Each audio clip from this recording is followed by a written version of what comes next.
First మనం ఇట్లా fold చేయాలండి.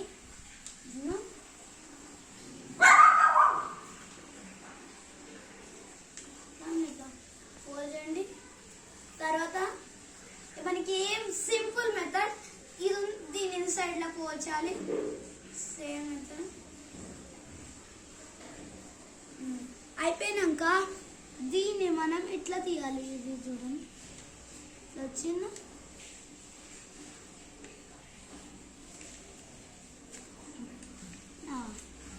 ఇది అయిపోయినాక మనం దీన్ని ఇట్లా